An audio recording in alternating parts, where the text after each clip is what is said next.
So what I was going to do today that I don't get to do, but I'm actually, thinking it through, I'm thinking about this new course for y'all that I want to do. And so the title of it is The Art of Being Wrong.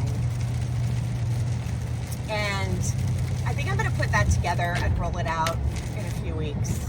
It'll be a digital course that you can purchase, and you'll start to hear about it. I was planning on doing a course this fall, so I think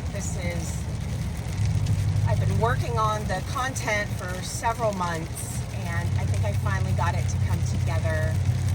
And the point of what I'm saying is about that piece of humility and learning consistently from my own coaches and constantly wanting to learn new things and try new things and learn from my students and my clients, because none of us get it right. And so the concept of the art of being wrong is that when we look at mind management and thought work, when we learn that our thoughts are just sentences that are generated in our brains, based on our own stories and experiences, but are not fact, cannot be proven in a court of law fact.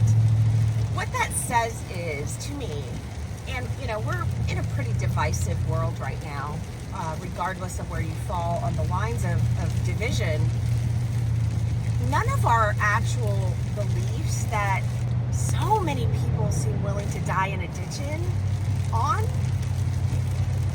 are real. They're not fact. They're our personal opinion. I gotta get over real quick. And, hold on, want to be safe. All right, okay. So our belief systems, they're not fact. They're our opinion on something that holds weight for us based on what we deem to be important in our lives. For example, maybe it's an issue that involves politics or religion or, any of these divisive things.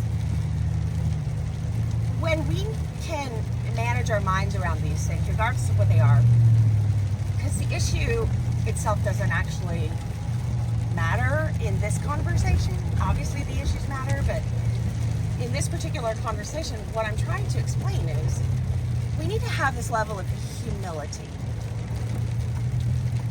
And we need to consider the possibility that we could be wrong.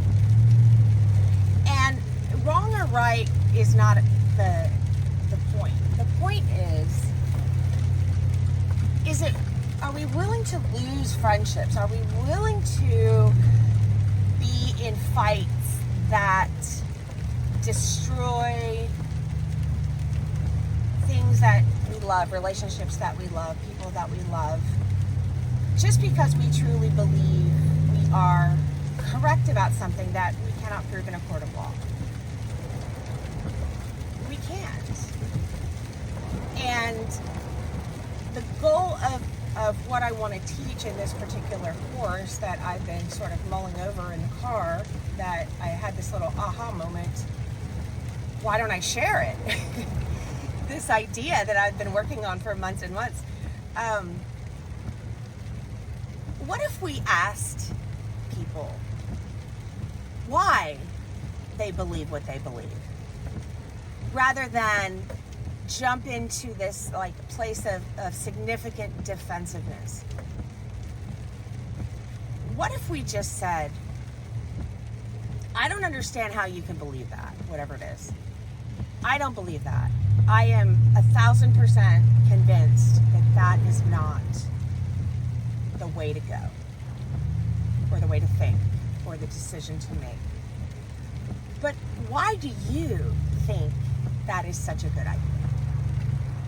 And when we ask why, when we are curious, when we stop and hear another's story of what happened to them or who taught them these ideas, or what experience may have been the driving force of their now sort of more concrete belief systems. It's amazing what we learn about, quote, the other.